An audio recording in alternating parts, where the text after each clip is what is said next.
For fun. What did you do in the band? Well, I can't see. This is the whole thing. Like, Okay. I was in the polar bear costume, but you can't tell anybody. Don't cut that out. I'll cut it out. It's fine.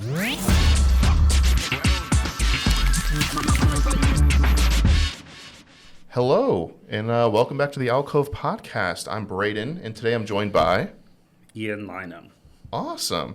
So what we usually do start off the podcast is start off having our guests describe how they're feeling in 3 words.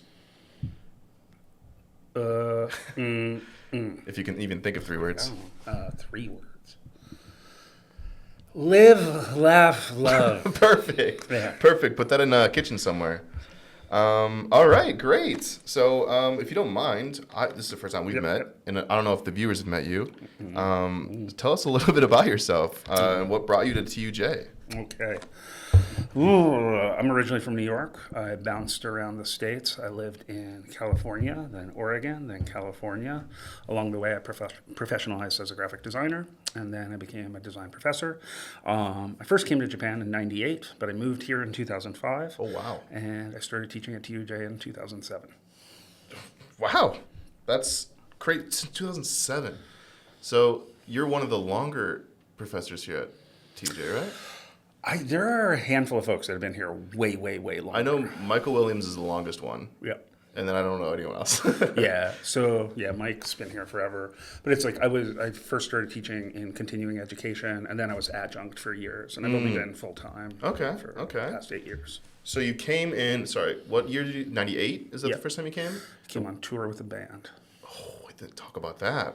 Extreme interactive virtual hardcore band. 40 songs in 10 minutes. Whoa! What? No guitar, no bass, only drums, and a singer, and a feral polar bear. A feral polar bear. And it was just like blast beats, just like, and then attack. Wait, that's so sick. It was super fun. What did you do in the band? Well, I can't see. This is the whole thing. Like, Okay. I was in the polar bear costume, but you can't tell anybody. Don't cut that out. I'll cut it out. It's fine. I'll cut it out in post. Wait, that's so cool though. Where else? So you toured here in Japan. Mm-hmm. Where else did you tour? That was the only tour we ever did. Really? We played in Portland, and then this Japanese noise musician heard of us and invited us to tour. So. Did you do multiple shows here in Japan? Yeah, we did the whole country. Oh, what was your favorite spot? Beppu. Wait, that's so. Isn't that a southern? Mm-hmm. That's so sick. Why was it your favorite? Just the onsen are great, and yeah, I don't know. It was just a particularly rowdy show. Oh, that's awesome. Yeah. What year was that in? 98? 98. Okay. That was a stupid question, obviously. No. So what made you decide you want to move here in 2005? Came for love, stayed for the food, and found love again. That's amazing. Did you fall in love with the food? Well, both. What's your favorite Japanese food? Okay, top 3 if you can't think of one. Poop. Poop. Number 1. I mean, really good sushi. Yeah. Sushi. Yeah. I love sushi. Good sushi. What's good sushi to you? I mean, not crap.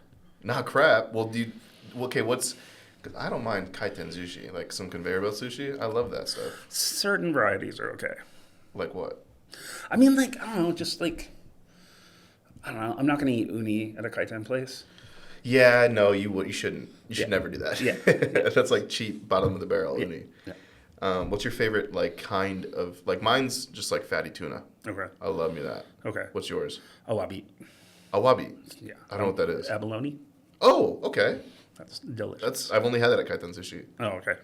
Interesting. Yeah, it's like seasonal, right? Or am I crazy? No, you can get it year round, but it's better in the winter. Oh, okay. Do you have like a recommended spot here in Tokyo for viewers at home? For food? For sushi. For sushi. I'm not going to say. My favorite jam. Gatekeeping.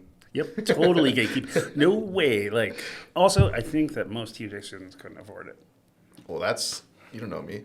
Okay. I'm broke. Okay, I'm so broke. I can't afford if you've got money, Cube. Cube. There are 2 or 3 locations. Okay. It's like banging. Really? Super good. Once I get money, I'll be there. You might see me there. Okay. All right. So what led you to become like a graphic designer? Did you fall in love with art as a kid? I started making zines, small, independently Oh. produced magazines, when I was 14 years old. And that's just something I always did. And Cool. then it wasn't until my late 20s that I professionalized as a designer. But I was always just making stuff. I was interested in multiples. That's awesome. So like, what was the first magazines that you made? Like, what were they on? It was just like a mix of like comics and fiction and interviews with bands Oh. and photographs. And, When you were 14? yeah. That's so cool. I did not have that kind of creative ability when I was 14. I mean, they weren't good, but But you're making stuff. Yeah, no, I was just playing video games, doing Okay. nothing with my life. Gotcha. That's so cool, though. So when did you, like, first self-publish a magazine or whatever? Was it 14? Yeah. Wow. Did it sell well? I think my mother illicitly photocopied them for me at work. And then Drama. I think like 5 copies sold. Wait, that's sick. Yeah. I would expect 0. Yeah, no, a local bought record them? store took them, and But that's so cool. yeah, so That's so sick. So you're a professional graphic designer now. Mm-hmm. When did you become, or when do you cross the line into professional? Is it just when you start making stuff like commission based? when people start paying you, I mean, Right, that's yeah. the big part. Okay, cool. Did you start that before going into university or? Yeah, so it was kind of like at the same time. Basically, I worked at Kinko's, the copy shop chain in the U.S., which is now called FedEx Office, Oh. for like 7 years in order to get free printing. And Wait, okay. And then Cool. while I was there, I met a very cool graphic designer who was like, "You're good at this. You should be a designer." And I was like, "But I hate graphic designers." And he was like, "I'm a graphic designer. You don't hate me." And I was like, "All right." And then he gave me some freelance work.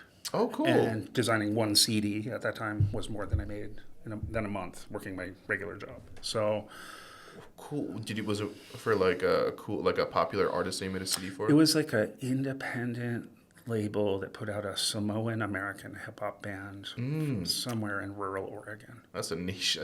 Yeah. Genre. That's really cool, though. Yeah. Dang. So how old were you during that time? That I was 26, I think, Okay. at that point. Okay. So I'd done like little stuff along the way, but this was like, okay, this is how he taught me how to use the software, and then I went back to school for design. Okay. So you had a big gap between Yeah. finishing high school and going to university. Well, I went to school, but I wasn't mature enough, so I'm the same. dropped I was out. the same way. I was the same exact way. Where did you go? I went to SUNY Purchase in New York originally, Okay. but didn't stick.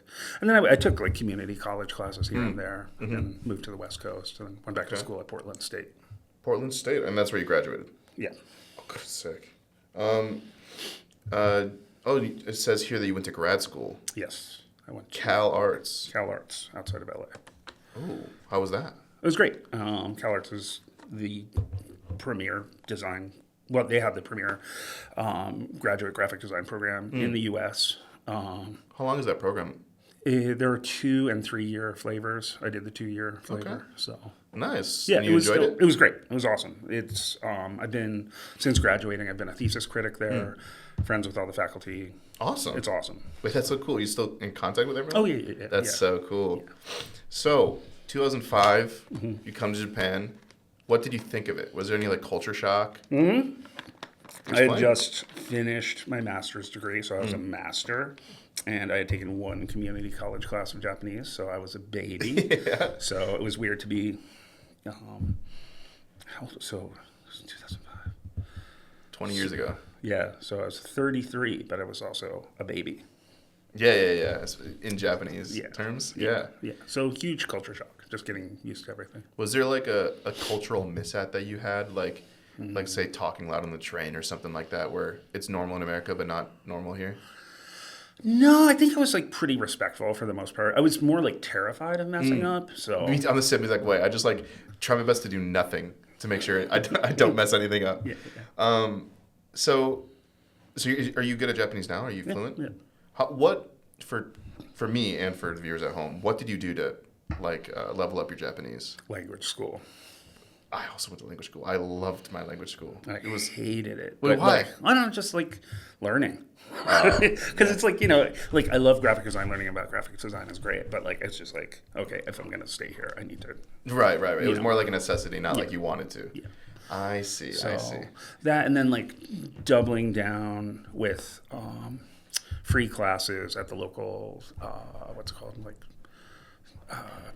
like City Hall. Yeah. Yeah. Okay. Okay. So do they have free classes, like Japanese classes? I was living in Machida at that point. Okay. It was cheap. It was like 200 yen per class. What? I didn't know that existed. Yep. Do you know if that exists around here? I have no idea. Because I live around here. I kind of want. I live close to here, but like I'm good now. So Yeah, you're good. Yeah, I haven't properly studied in like 2 years, so I gotta get back on that grind. That's cool. So you were here for 2 years, and then you came to TUJ. Mm-hmm. What led to you finding out about TUJ and wanting to come here? Well, funny enough, the person I was dating at that time, her little sister was going to school here. Oh wow! So that's how you that know was about my intro. Like she was like, "Come check out my school," and I was like, "This is unique." Yeah, it's America, this is the Japan. old campus. Yeah, this was along like in Azabu. Yeah. That's where. And it was interesting. And then they had I saw that they had a couple of continuing education graphic design classes, and You started there. Yeah, I just like basically I emailed them. I never heard back, so I just walked in one day and was like, "Hi, I want to work here." And the amazing former head of continuing education, her name's Eugenia Medrano, Jeannie. She was like, "You seem very nice, and you have a master's degree. You could work here." You're hired, basically. That's cool. Did you start out immediately teaching about graphic design? Mm-hmm. Was there any other sort of field that you taught about, or was it just specifically graphic design? Specifically graphic design. I mean, like in my 20s when I lived in California, I was a preschool teacher. So. Oh wow. But. Okay. Yeah. So you can deal with kids. Try not to. Gotcha. So how has your teaching changed throughout the years? Like, is it always stuck to graphic design, or what have you evolved to? So now I teach, along the way I've taught a bunch of different kinds of courses. Like I co-taught some sociology classes with Professor Kyle Cleveland along the way. But now I'm teaching both studio-based graphic design courses as well as Japanese design history, Japanese graphic design history, and what is called Northern graphic design history. Northern? So the global north is where money and power is situated, what historically we've called the West. Right. Developed nations, which are offensive terms now. Yeah. So it's just like it's a political economy history of graphic design. Wait, that's so cool. Of just graphic design? Yeah. Cool. But I teach the context of different aspects of history, like greater history. Okay. Alongside that. So you said you have Japanese design history and Japanese graphic design. So what are the differences between the two? So graphic design is more things that are made in multiples that have typography or lettering and imagery on them, and they're produced in multiples. So there's that. And Japanese design could be the design of, say, this microphone or... Oh, like technology stuff. Yeah. Technology, but also just like designed objects. Okay. So I've taken a Japanese art history class. Is like something you would learn in the graphic design class, like what they used to put on like packages back in the day, like the wave. I forgot what it's called. Like the one with the wave with Fuji in the background. What's it called? Yamato-e? Yeah.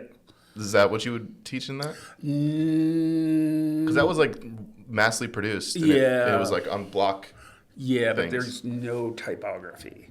So it has to have like lettering and type. And usually it serves a commercial function, but it could be a cultural function. Okay. I think the only like lettering on it was Nihon. And that was it. Yeah. I see. And that wouldn't count towards... I mean, it's a commercial art, but it's more of like printmaking. So Okay, so cool. It still falls into kind of like art. Okay. And now, out of all those classes, what is your favorite to teach? Japanese graphic design history. That's cool. And why is that? It's a fascinating subject. I just wrote a book about it called Fracture, Japanese Graphic Design, Check it out. 1975 to 1975. I really love the subject. I love teaching it. I love...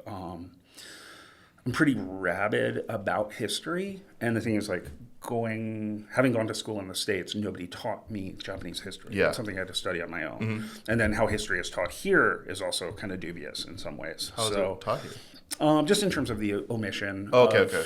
many, many things I get you. historically I get with the you. Japanese Empire. Yep. So trying to like kind of teach Japanese history alongside Japanese graphic design history, so everybody gets context. Okay. And they have a just more robust understanding of, what is happening here where we live. Right. I myself am an Asian studies major, so I appreciate the history side. What is your favorite era to teach? Probably the Taisho Jidai. Okay, cool. Hell yeah. Yeah. That's cool. Hold on, sorry, I closed my thing before. I had something I wanted to talk about. So you were teaching at the continuing education, and then when you started teaching normal classes, like for normal students, not just continuing education, were you just part-time for a long time? When did you become full-time? 8 years ago. 8 years ago, so 2016? Something like that. 15, 16. I can't remember. Cool. So. What was it like being a full-time teacher and a full-time designer? So nothing has really changed. So, Oh, really? Well, actually, lots of things have changed, but my life is very, very, very full. So when I was part-time, I was teaching as much as I teach now. So now I just make more money, which is rad. That's sick. But I have a graphic design studio, which I still operate. Oh, really? We did the interior design for Google's offices. We did much of the interiors that you see at TUJ. That's so cool. I did the typefaces for Dota, that game. For Dota? Yeah. Dota The 2. game? Yeah, okay. Yeah. So Wait, that's so cool. just stuff. I did the Don't be humble about it. You can logo brag. for Men in Black 2. I've done a bunch of stuff. That's amazing. So And you did that all throughout from your studio that you have here. Yep. So we do that. My wife and I also have a shop. We have a retail store in Sasazuka that sells apparel and books. I used to live near there. I used to live in Hatagaya. Oh, okay. I lived in Hatagaya for 18 years. I love Hatagaya. I want to move back. Nice. It's so cool. Wait, Sasazuka, where in Sasazuka, if you don't mind me asking? Sorry, this is probably not good for the No, podcast, but it's on the Shotengai.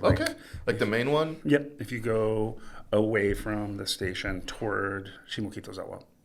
I know exactly what. I think I know exactly where. There's the little Tamagawa Josui. Yeah. Small stream, like right on that corner. Dude, I probably walked past it so many times Right on. before. There's a yellow awning. It's called Silo Saiban. Like the. Dude, I haven't been in there in like 2 years, so I don't remember, but I 100% have passed that. Okay. For sure. I got to go there sometime. Yeah, please do. Do you have like products you can buy at the store? Yep. We make apparel. This is one of our original T-shirts, and we have lots of design books and art books and crazy effects pedals for making music and lots of weird Zaka.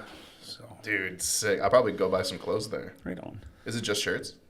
Nope, we have a range of selected stuff from Europe and the States, and yeah. Let's go. And Japan, of course. What's your favorite? Be honest. No. There is an Osaka-based designer who we carry her stuff. Her label's called QFD.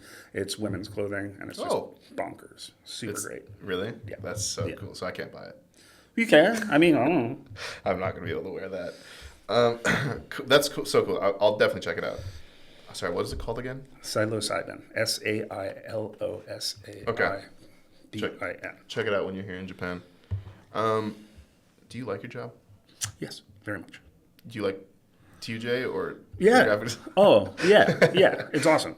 It's cool. What are the top three things? Top three things. Students.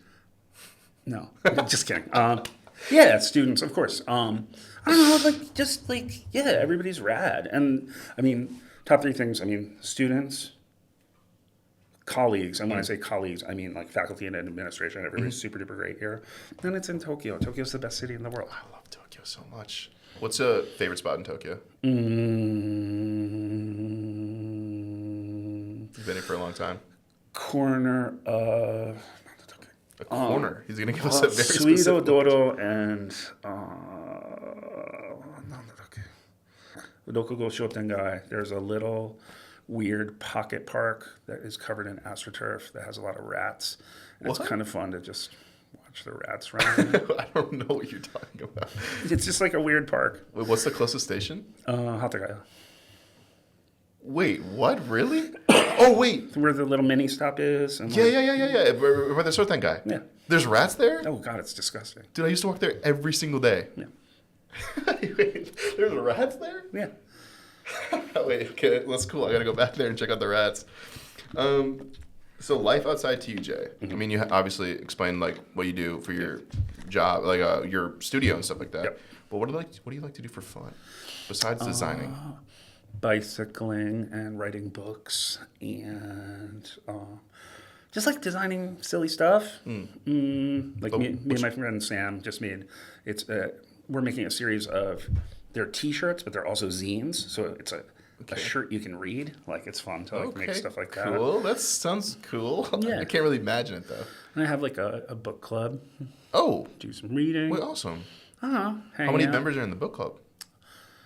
There are about 10 people. So Cool. they're all like professors from different universities. Yeah. No, I'm joking. Yeah, they're cool nerds. It's fun because, like, I don't know, we read books and drink beer at the same time. That's perfect. Yeah. That's awesome. So every single podcast, what we like to do is we like to ask our guest their advice for either. You're good. Pardon me. You're good. We like to ask advice for students who are currently going here or potential students. Okay. Give me your top advice for any student here at TUJ. What should they do? Okay, so I would say like 90% of the students that I encounter say that they want to stay in Japan, so they should take Japanese classes. Take Japanese classes If and you study. want to stay in Japan, And study. you should speak Japanese. Yes, I 100% agree. I got to get back on that grind, like I said. So we also like to say, have a cautionary thing, so like a warning for students. Not necessarily just for like schoolwork, but like just in Japan in general. What would you warn people who maybe want to come to Japan? And something that not a lot of people talk about, right? Like something that only locals would know about that you should warn them about. You can take time to think if you'd like. Which one's the main camera? Or you can go to that one if you want. No. Just Japan is not what they say it is in anime and manga. Yeah. It's a very different place. Don't expect there to be subtitles when you get here. Don't expect to have everyone be extremely friendly to you because you can go up to them and be friendly and like talk to them, they'll be friendly, but most of the time they don't want to interact with people, right? Well, I think there's just the idea of mutual respect. Right. Boundaries. Yeah, right. Just don't bother people. Yeah. Cool. All right, and then we have a last little segment here Okay. where you've been here for a long time. Been in Japan for quite a while. Longer than I've been alive. That's not true. Wait, is it true? How many How years? old are you? I've no, you not. I've been here not 20 years, so okay, no, you look a little I'm older. 25. I was adding in 1998 because I was born in 99. Okay. We have 9 mascots here for Okay. you. I want you to look at them. You don't have to tell me their name. You could tell me their name if you know them, and then tell me where they're from. Like they could be from like a TV station. It could be like a city. I'm gonna fail this so hard. No, you got this. Let's go. I know the All first one. All right. So the first one we have this guy, Oh, Godzilla. Godzilla. So that's Domo-kun. Yes, I know. But where is he from? It's Where's he Hello from? Kitty. NHK. Yes, you're right. Yes. It's Hello Kitty. She is 5 apples tall, but magically she somehow only weighs 3 apples. Yep. Just roll with me. Yeah, I got you. That is Kitty White's boyfriend, Daniel. Shout out Kitty White's boyfriend, Daniel. Ooh, sorry. That is Godzuki. This is Godzilla. That is Miffy. Do you know Miffy's real name in Dutch? What's Miffy? Miffy, the little rabbit? I don't know what Miffy is. Okay. So Miffy's real name is Nintya. Miffy, Hello Kitty is a copy of Miffy. Oh. You've seen it. It's like a little Probably. cute white rabbit, little extra nose. Oh, I know that one. Yeah. Real name in Dutch is Nintya. Nijntje. Means little rabbit. Very cool. Well, Konijntje means little rabbit in Dutch. Do you speak Dutch? A little bit. That's cool. My aunt was Dutch, so. That's awesome. That's Professor Kyle Broyles. Yes, it is. That's Dean Matthew Wilson. No. I don't know this one. I've seen it, but Did you know the other ones? yeah. Okay, cool. That is. You can take a guess. What's the thing? It's the mascot for the thing. Pinot, the ice cream. No. It's not. I don't know. I don't know. Oh, that one's my least favorite one. That's people. Yeah, it is. For the fuzz. It is for the fuzz. That's why you don't like it. That's Gloomy Bear. It's Gloomy Bear. Melakuma. Melakuma. It's more fun to just mess it up. Yeah. All right. Well, that's all I got for the segment. Any final words you would like to say to the people out there? Students, study hard. Don't use AI. True, especially for art. Yeah. Listen. Okay. In the words of Sister Karita Kent, go to everything. Attend everything. Be present. And I don't know, like, there are a lot of different kinds of people at TUJ, so practice extreme empathy and be sweet to each other, and because you never know, the friend or classmate of today could be the client of tomorrow. True. Very true. Treat everyone with respect. All right, that's all we got. Word. Thank you so much. Appreciate it. Bye, guys. Bye. Wait, before you go, please like and subscribe and check us out on Spotify. Thank you. Bye.